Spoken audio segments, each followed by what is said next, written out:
Mission शिक्षण संवाद पढ़ाई से प्रतियोगिता तक जूनियर स्तर विज्ञान की क्लास में। तो बच्चों, जीवित रहने के लिए मूलभूत आवश्यकता क्या होती है? भोजन, वायु, जल। जी, बहुत सुंदर। तो बच्चों, जीवित रहने के लिए भोजन, वायु, जल की आवश्यकता होती है। तो क्या आप बता सकते हैं, जब भोजन, वायु, जल हमारे शरीर के अंदर जाता है तो ये किस प्रकार से कार्य करता है? नहीं। तो आज की क्लास में हम पाचन तंत्र और श्वसन तंत्र के विषय में जानेंगे। तो आइए चलते हैं हम अपनी क्लास की तरफ। तो सबसे पहले ये जानना जरूरी है कि पाचन किसे कहते हैं। पाचन, हम जो भोजन ग्रहण करते हैं बच्चों, वो जटिल रूप में होता है। मीन्स जटिल अणुओं को सिंपल मॉलिक्यूल्स में तोड़ना भी क्या कहलाता है? पाचन कहलाता है। क्योंकि आप देखेंगे जो भोजन हम ग्रहण करते हैं उस भोजन को सिंपल मॉलिक्यूल्स में बनाने के लिए हमारा डाइजेस्टिव सिस्टम काम करता है और क्या छोड़ता है? एंजाइम और अम्ल को वो स्रावित करता है। जो डाइजेस्टिव सिस्टम में जो ग्लैंड्स होती हैं वो एंजाइम और अम्ल को छोड़ती हैं, जिसके द्वारा पाचन क्रिया पूर्ण होती है। और उसके बाद बच्चों, जब ये सिंपल मॉलिक्यूल्स में बदल जाता है, उसके बाद ही जो हमारे शरीर किससे मिलकर बना है? छोटी छोटी कोशिकाओं से मिलकर बना है। जब तक सिंपल मॉलिक्यूल्स में हमारा भोजन नहीं बदलेगा तब तक हमारी कोशिकाओं को वो नहीं मिल पाएगा। अब बात करते हैं हम तंत्र की। किसकी? तंत्र किसे कहते हैं?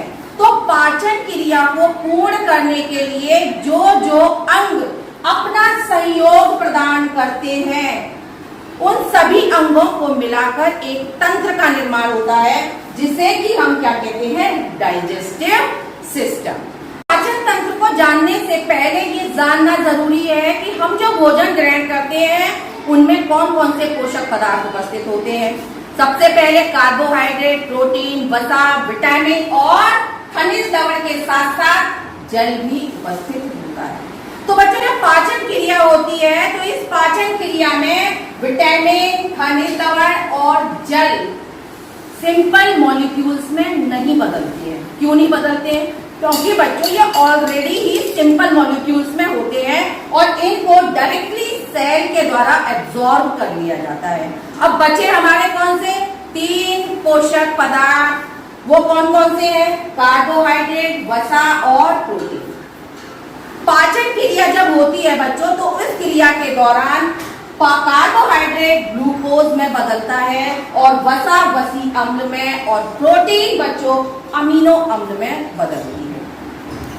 तो बच्चों, बात करते हैं हम अब पाचन तंत्र की। पाचन तंत्र के 2 भाग होते हैं। पहला भाग कहलाता है आहार नाल, मीन्स एलिमेंट्री कैनाल, और दूसरा होता है एक्सेसरी डाइजेस्टिव ग्लैंड, मीन सहायक पाचक ग्रंथियां। हम देखेंगे बच्चों, जो आहार नाल होती है वो मुख से शुरू होकर और कहां पर खत्म होती है? गुदा वाले भाग पर खत्म होती है। अब इस आहार नाल की लंबाई, यहाँ ध्यान देने वाली बात है, इस आहार नाल की लंबाई जो होती है बच्चों वो 9 मीटर। अगर हम फुट में बात करें तो इसकी लंबाई जो होती है वो 32 फुट होती है। कहने का मीन है, यदि हम 3 मंजिल इमारत की ऊंचाई को देखें तो उस ऊंचाई के बराबर हमारी एलिमेंट्री कैनाल की कुल लंबाई होती है। ये बात क्लियर हुई? अब इस आहार नाल के कितने भाग होते हैं? तो हम यहाँ सबसे पहले बात करेंगे किसकी? मुख की। और उसके बाद मुख के अंदर क्या होता है? मुख गुहा होती है। और मुख गुहा के बाद क्या होता है बच्चों? ये ईसोफेगस, जिसे क्या कहते हैं? ग्रास नली। उसके बाद आमाशय। आमाशय के बाद हम देखेंगे ये क्या है? छोटी आंत। ये क्या है? बड़ी आंत। और बड़ी आंत के बाद अगला भाग जो है उसे हम क्या कहते हैं? गुदा। अब साइड में आप देख रहे होंगे कि यहाँ पर कुछ ग्रंथियां भी हैं जो कि हमारी मुख में ही उपस्थित है, जिसे कि हम क्या कहते हैं? Salivary gland. और दूसरी ग्रंथि हमारी कौन सी है? जो हमारे आमाशय में उपस्थित है, मीन जठर ग्रंथि। तीसरी हमारी लिवर, चौथी हमारी पैंक्रियास, और यहाँ लिवर के नीचे आप देखेंगे एक और संरचना होती है जिसे कि हम गॉल ब्लैडर मीन पित्ताशय कहते हैं। और इसके साथ साथ बच्चों अब हमारी एक ग्रंथि और बचती है। वो ग्रंथि कहां पर उपस्थित होती है? आंत में, जिसे कि हम इंटेस्टिनल ग्लैंड भी कहते हैं। इतनी बात क्लियर हुई। आइए अब चलते हैं, ये जानते हैं कि ये पाचन क्रिया किस प्रकार से पूर्ण होती है। चलिए यहाँ पर हम इन शॉर्ट बताते हैं कि जब हम भोजन ग्रहण करते हैं तो वो भोजन हमारे मुख गुहा से होकर कहाँ चला जाता है? ग्रास नली में। ग्रास नली से होता हुआ आमाशय में, आमाशय से छोटी आंत में, छोटी आंत से बड़ी आंत में, और बड़ी आंत के आखिरी क्या है? नीचे गुदा, और गुदा के माध्यम से शरीर से बाहर निकाल दिया जाता है। बच्चों, पाचन क्रिया की शुरुआत कैसे होती है? तो पाचन क्रिया की शुरुआत मुख से भी शुरू होती है। जो भोजन हम ग्रहण करते हैं, कहाँ से ग्रहण करते हैं? मुख के द्वारा ग्रहण करते हैं, और मुख के बाद वो कहाँ चला जाता है? मुख गुहा में चला जाता है। हमारे जो दांत होते हैं बच्चों, वो भोजन को छोटे छोटे कणों में विखंडित कर देते हैं, और वो विखंडित कण लार ग्रंथि के द्वारा स्रावित लार के साथ मिलकर कैसा हो जाता है? नरम हो जाता है। और बच्चों, हम मुख की बात करें, जैसा कि आपको भी बताया, मुख में 3 जोड़ी स्लाइवरी ग्लैंड होती है, जिसमें पहली ग्लैंड जो होती है उसे हम कहते हैं पैरोटिड ग्लैंड, दूसरी होती है सब मैंडिबुलर ग्लैंड, और तीसरी होती है सबलिंगुअल ग्लैंड। जो पैरोटिड ग्लैंड होती है बच्चों, इसका जो आकार होता है इन दोनों ग्लैंड की अपेक्षा कैसा होता है? बड़ा। और सबसे छोटी ग्लैंड कौन सी होती है? आप यहाँ स्वयं देख पा रहे होंगे, सबसे छोटी ग्लैंड कौन सी है? Sublingual gland. अगर आप पूरे दिन की बात करें बच्चों, तो पूरे दिन में हमारे मुख से कुल 1.5 लीटर लार का स्राव होता है। कितने लीटर? 1.5 लीटर हमारे मुख से डेली लार निकलती है, और ये लार हमारे भोजन को कैसा करती है? नरम बनाती है। साथ ही साथ बच्चों, लार भोजन में उपस्थित जो भी जीवाणु होते हैं उनको क्या कर देती है? मार देती है। आपने देखा होगा कि छोटे बच्चे जब होते हैं तो जब घुटने के बल चलते हैं तो उन्हें जो भी चीज मिलती है तो सबसे पहले वो क्या करते हैं? उठा के अपने मुंह में दे देते हैं। और जब वो मुंह में देंगे तो क्या होगा? उनके मुंह में क्या होगा? संक्रमण होगा, और वो गंदी चीज जब मुंह में जाती है तो वो जो जीवाणु होते हैं वो हमारे मुंह के अंदर प्रवेश कर जाते हैं। लेकिन जो हमारा ऊपर जो ईश्वर बैठा है ना, वो बड़ा ही कंप्यूटर उसका माइंड था। उसने एक बहुत अच्छी एक व्यवस्था की है। वो कहाँ की है? हमारी ह्यूमन बॉडी के अंदर की है। और क्या बनाया है अंदर? वो ग्लैंड्स बनाई है जो जीवाणुओं को नष्ट करने का कार्य करती है। आपने मजदूर को देखा होगा, मजदूर जब कोई भी चीज खाता है तो क्या किया उसने? धीरे से हाथ को झाड़ा पोंछा और उस चीज को खा लिया।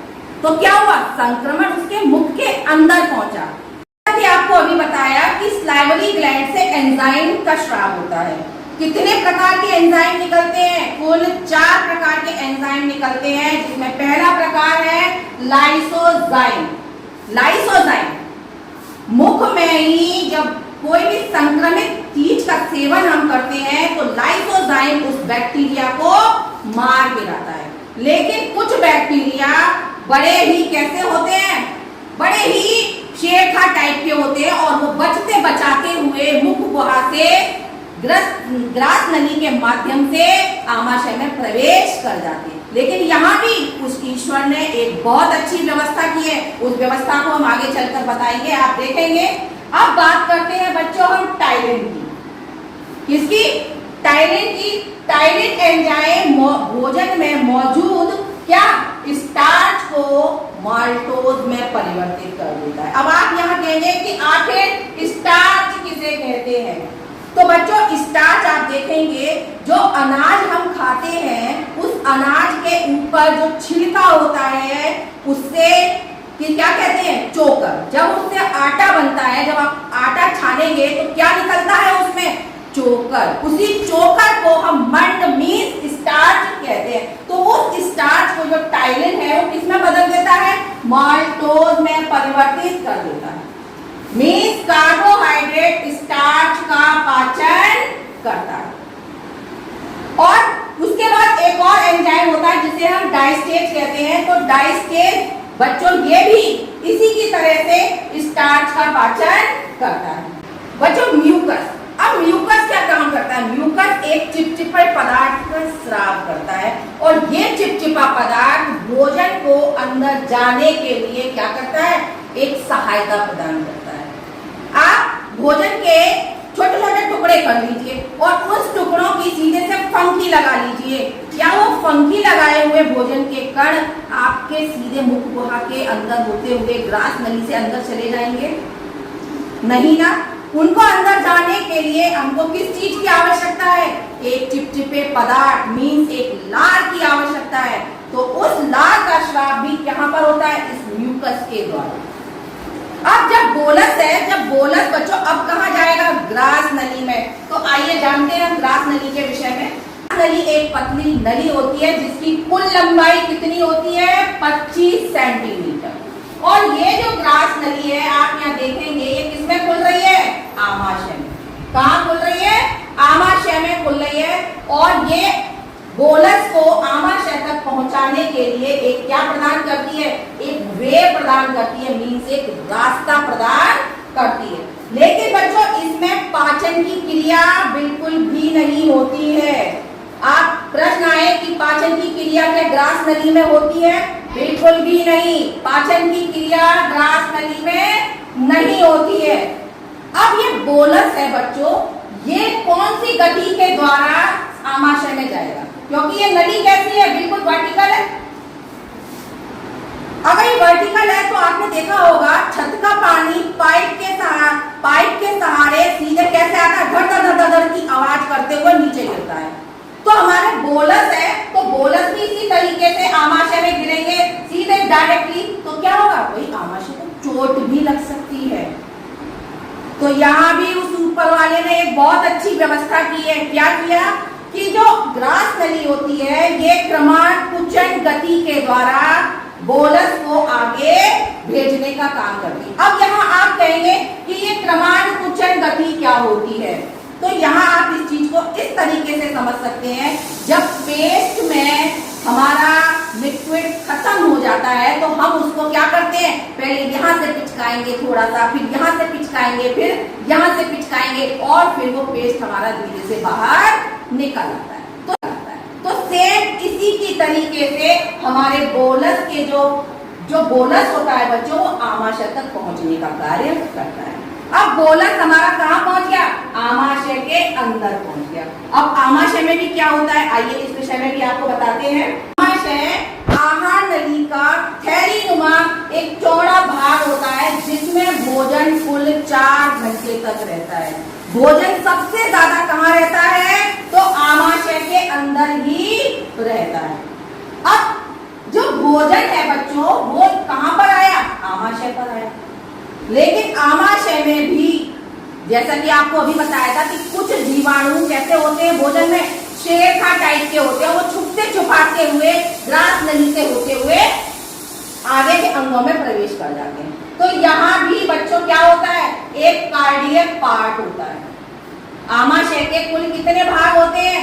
3 पार्ट होते हैं, जिसमें पहला पार्ट होता है कार्डियक पार्ट, दूसरा होता है फंडिक पार्ट। ये जो पूरा पार्ट है ये क्या है? Fundic part. और ये तीसरा पार्ट होता है जिसे हम कहते हैं पाइलोरिक पार्ट। जो पाइलोरिक पार्ट है बच्चों यही पार्ट हमारा छोटी आंत से जुड़ा हुआ होता है। इतनी बात क्लियर हुई? अब यहाँ पर बात कर रहे थे हम किसकी? कार्डियक पार्ट की। इसको कार्डियक पार्ट क्यों कहते हैं? इसको कार्डियक पार्ट इसलिए कहते हैं बच्चों क्योंकि ये भाग जो है यहाँ पर हृदय यहीं पर होता है। कहाँ पर होता है? हृदय यहीं पर होता है, इसीलिए इसको कार्डियक पार्ट कहते हैं। अब यहाँ पर जो जीवाणु छुपते छुपाते आए थे तो यहाँ पर जो कार्डियक पार्ट है ये किसका स्राव करता है? HCl। किसका? HCl मीन्स हाइड्रोक्लोरिक अम्ल का स्राव करता है और वो इंतजार करता है कि जल्दी से आओ हम तुमको देखेंगे। और वो यहाँ से तुरंत क्या करता है? हाइड्रोक्लोरिक अम्ल का स्राव करता है और झट से उन जीवाणुओं को यहाँ पर मार गिरा देता है। अब यहाँ जीवाणु खत्म हो गए। उसके बाद जो बोलस है वो कहाँ पर आएगा? फंडिक पार्ट में आएगा और फंडिक पार्ट में 4 घंटे तक भोजन रेस्ट करता है। अब अब इसमें बच्चों एक कांटेदार संरचना होगी, जहां पर आप देख पा रहे होंगे इस तरीके से यहाँ पर ये कांटेनुमा संरचना फंडिक पार्ट में होती है। ये भोजन को रोक कर रखती है, क्योंकि ये संरचना अगर नहीं होगी तो भोजन सीधे कहां पर आ जाएगा, हमारे पाइलोरिक पार्ट में आ जाएगा। आपने देखा होगा जब हम उपवास रखते हैं तो क्या होता है, जब बहुत देर तक भोजन नहीं करते हैं तो हमारे पेट में दुखन होने लगती है। क्या होने लगती है? दुखन। वो दुखन किसकी वजह से होती है? क्योंकि इसमें जो कांटेदार संरचना होती है ये क्या हो जाती है, खड़ी हो जाती है, जिसे हम क्या कहते हैं, रूगे कहते हैं। क्या कहते हैं? रूगे। इसी रूगे की वजह से हमारे पेट में क्या होती है, चुभन होती है।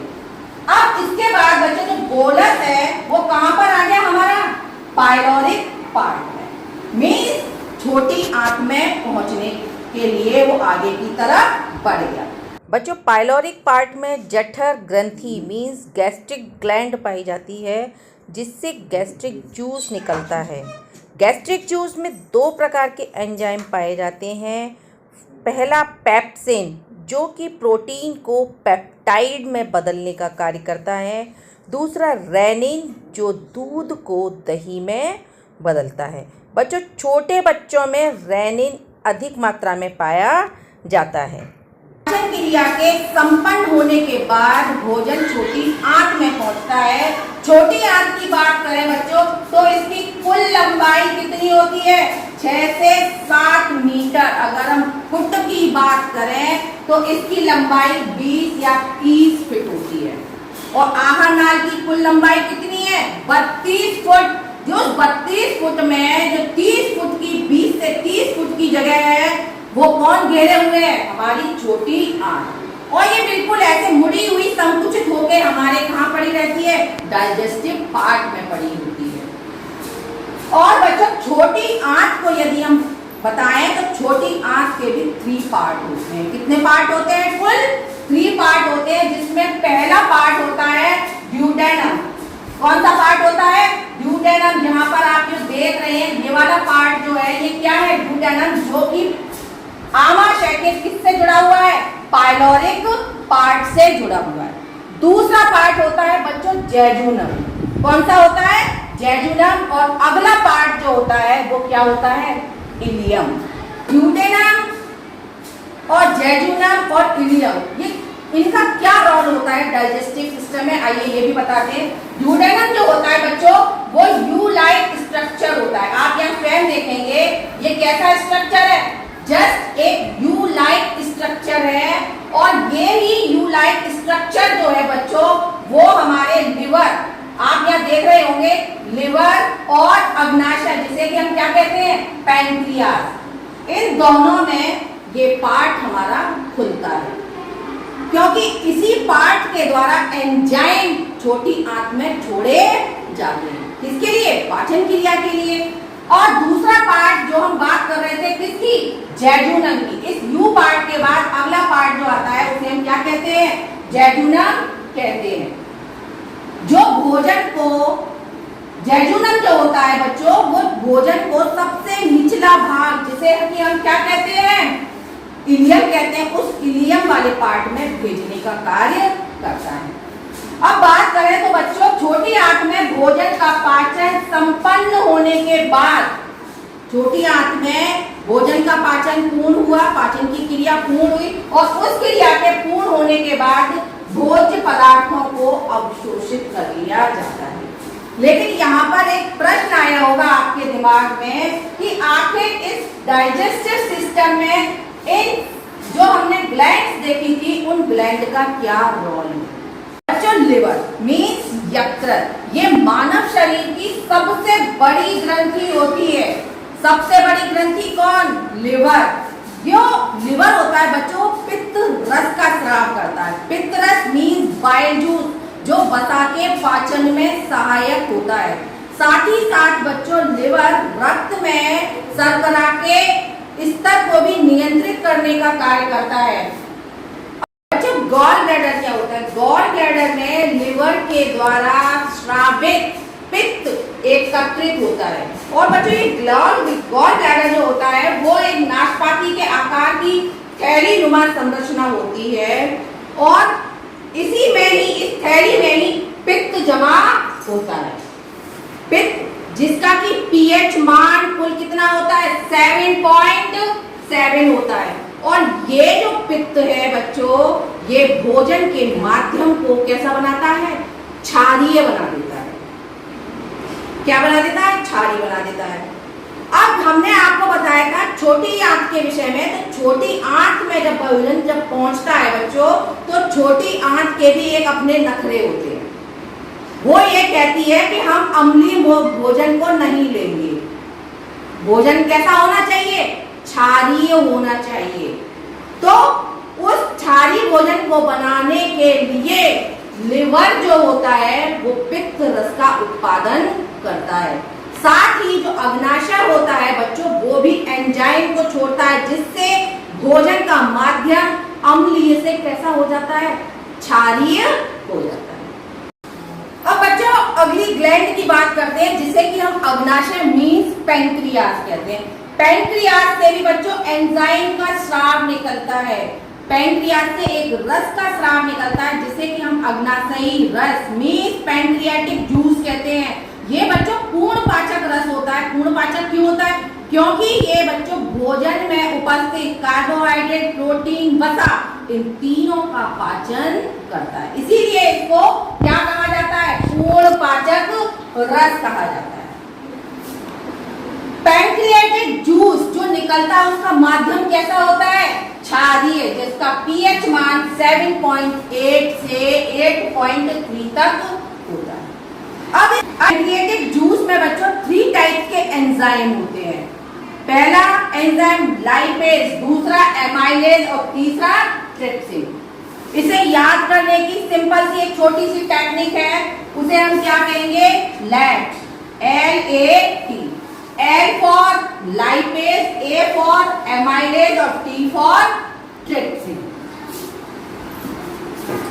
लाइपेज क्या करता है बच्चों, लाइपेज जो होता है प्रोटीन को पॉलीपेप्टाइड में बदल देता है। एमाइलेज स्टार्च को शर्करा में बदलता है और ट्रिप्सिन वसा को वसीय अम्ल में बदल देता है। और इस बदलने के कारण कोशिका तक बच्चों हमारा भोजन जब पहुंचता है तो टोटली सिंपल मॉलिक्यूल्स में बदल चुका होता है। बच्चों छोटी आंत से होता हुआ भोजन, जब छोटी आंत में भोजन का पाचन पूर्ण हो गया, उसके बाद भोजन कहाँ पर आएगा, बड़ी आंत में। बड़ी आंत में बच्चों भोजन का पाचन नहीं होता है, क्योंकि इसमें सिर्फ और सिर्फ जल का अवशोषण होता है और जो भी अपशिष्ट पदार्थ होते हैं उन अपशिष्ट पदार्थों का यहाँ पर क्या होता है, संग्रह होता है। क्या होता है, संग्रह होता है। बड़ी आंत के भी बच्चों 3 पार्ट होते हैं, आप यहाँ देखेंगे। पहला पार्ट है जिसे हम क्या कहते हैं, सीकम, दूसरा पार्ट कोलोन और तीसरा पार्ट क्या है बच्चों, रेक्टम। अगर हम कोलोन पार्ट की बात करें तो बच्चों कोलोन पार्ट को हम यहाँ देखेंगे, ये कोलोन पार्ट के भी 3 पार्ट्स हैं, आप यहाँ स्वयं देखेंगे। पहला है ascending part means ascending colon. Ascending क्या कोलोन क्यों, क्योंकि ये खड़ा हुआ है। दूसरा है ट्रांसवर्स कोलोन और तीसरा है हमारा डिसेंडिंग कोलोन। तो बड़ी आंत के कुल कितने भाग, 3 पार्ट। अब छोटी आंत के बाद भोजन बच्चों जब सीकम के रास्ते बड़ी आंत में जब प्रवेश करता है तो अनपचा भोजन जाकर कहां से होता हुआ, असेंडिंग कोलोन, फिर ट्रांसवर्स कोलोन और फिर डिसेंडिंग कोलोन के द्वारा किसमें जाके एकत्रित हो जाता है भाई, हमारे मलाशय मींस रेक्टम में एकत्रित हो जाता है।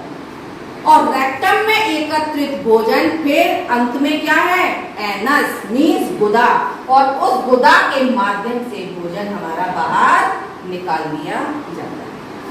और इस प्रकार से बच्चों हमारी पाचन क्रिया पूर्ण होती है। जानते हैं श्वसन तंत्र मींस रेस्पिरेटरी सिस्टम के विषय में। तो श्वसन वह प्रक्रिया है जिसमें भोजन के अणु का ऑक्सीकरण मींस ऑक्सीडेशन होता है और जिसके परिणाम स्वरूप ऊर्जा उत्पन्न होती है। तो आखिर ये प्रक्रिया किस प्रकार से होती है, तो आप बच्चों जानते हैं कि जब हम भोजन ग्रहण करते हैं तो जो भी भोज्य पदार्थों का सेवन करते हैं उसके न्यूट्रिएंट सिंपल मॉलिक्यूल में टूट कर सेल द्वारा एब्जॉर्ब होकर ब्लड में जाते हैं। यहां पर बच्चों सिंपल मॉलिक्यूल्स का ऑक्सीडेशन होना बहुत जरूरी है, क्योंकि जब तक ऑक्सीडेशन नहीं होगा तब तक ऊर्जा उत्पन्न नहीं होगी। आइए इस प्रोसेस को इस इक्वेशन के माध्यम से समझते हैं। यहां पर एक ग्लूकोज है बच्चों। ग्लूकोज ऑक्सीजन के 6 मॉलिक्यूल्स के साथ रिएक्ट करके क्या बना रहा है? कार्बन डाइऑक्साइड और जल का निर्माण कर रहा है, जिससे क्या उत्पन्न हो रही है? ऊर्जा उत्पन्न हो रही है। आइए जानते हैं रेस्पिरेटरी सिस्टम के पार्ट्स के विषय में। तो बच्चों रेस्पिरेटरी सिस्टम 2 पार्ट से मिलकर बना है, जिसमें पहले पार्ट को हम अपर पार्ट कहते हैं, जिसमें nose and nasal cavity, then pharynx और उसके बाद लैरिंग्स मिलकर अपर पार्ट का निर्माण करते हैं।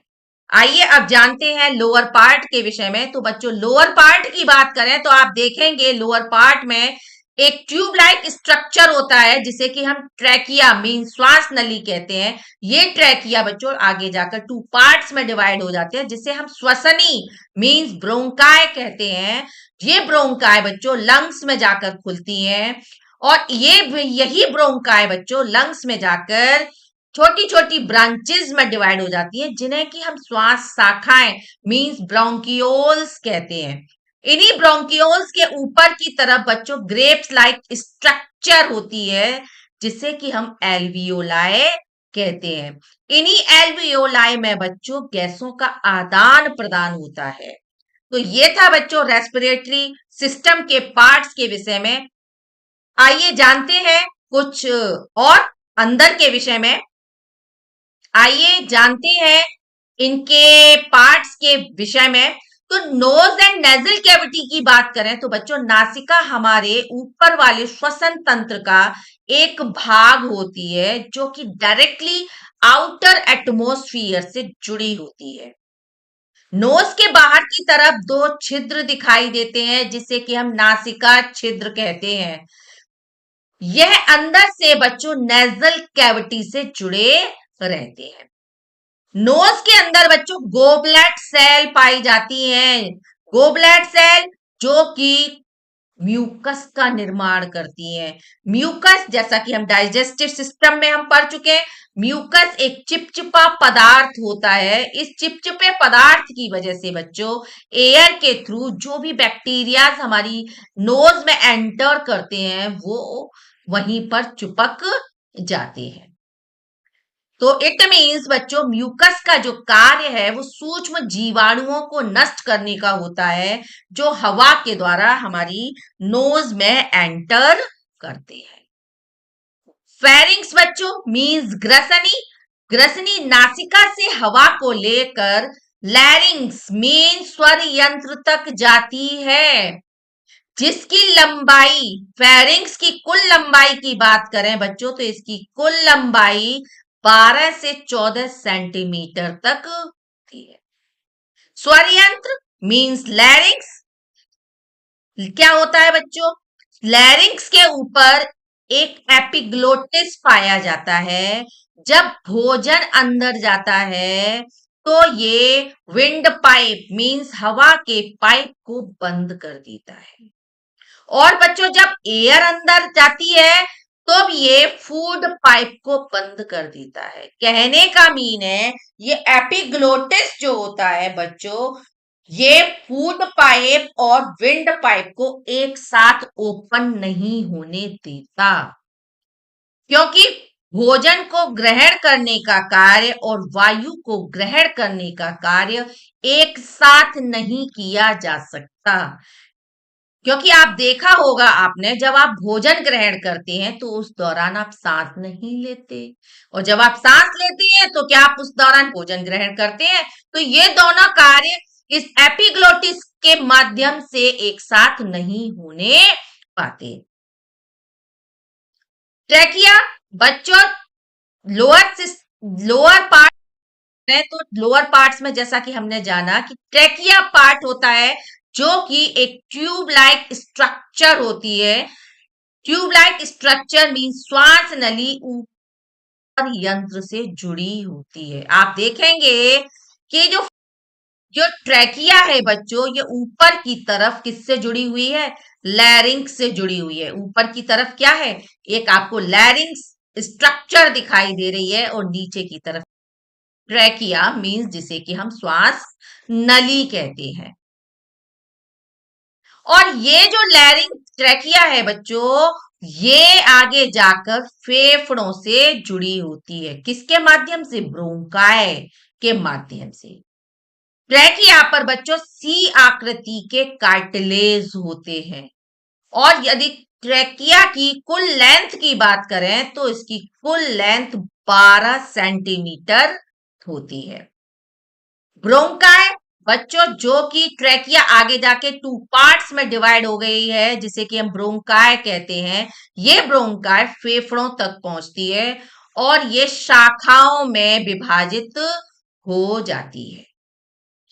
शाखाओं में विभाजित हो जाती है, जिसे कि हम ब्रोंकियोल्स कहते हैं। क्या कहते हैं? ब्रोंकियोल्स कहते। इन्हीं ब्रोंकियोल्स के आगे की तरफ बच्चों ग्रेप्स लाइक स्ट्रक्चर लगे होते हैं, जिन्हें कि हम एल्वियोलाई कहते हैं, मीन्स वायु कूपिकाएं कहते हैं। इन्हीं पर बच्चों गैसों का आदान प्रदान होता है। तो बच्चों लंग्स जो होते हैं वो रेस्पिरेटरी सिस्टम का एक महत्वपूर्ण पार्ट होते हैं। ये पेयर में पाए जाते हैं। आप देखेंगे कि ये पेयर में पाए जाते हैं। और बच्चों ये शंकु के आकार के होते हैं। दाएं फेफड़े का वजन 6 to 5 ग्राम होता है, मीन 625 ग्राम होता है। और बाएं फेफड़े का वजन 575 होता है। आखिर बच्चों रेस्पिरेटरी प्रोसेस किस प्रकार से होता है? तो जब हम सांस लेते हैं तो फेफड़े फैलते हैं। जैसे ही अंदर की तरफ लेंगे तो फेफड़े स्वेल कर जाते हैं और हवा अंदर चली जाती है। तो सांस अंदर जाने की प्रक्रिया को हम अंतः श्वसन मीन्स इनहेलिंग कहते हैं। और इसी इनहेलिंग के दौरान बच्चों जो डायफ्राम जो नीचे की तरफ फेफड़े के नीचे एक डायफ्राम होता है, जब हम सांस अंदर लेते हैं तो डायफ्राम जो होता है वो नीचे की तरफ सिकुड़ जाता है, नीचे की तरफ हो जाता है। और जब हम सांस बाहर निकालते हैं तो फेफड़े सिकुड़ते हैं और उस सिकुड़ने की वजह से बच्चों कार्बन डाइऑक्साइड बाहर की तरफ निकलती है।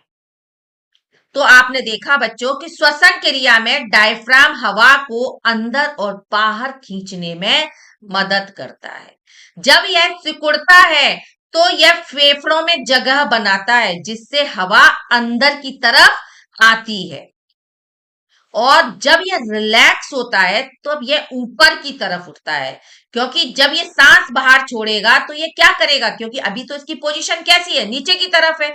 अब इसको सांस छोड़नी है तो डायफ्राम ऊपर की तरफ धक्का मारेगा और ये कार्बन डाइऑक्साइड को बाहर निकाल फेंकेगा।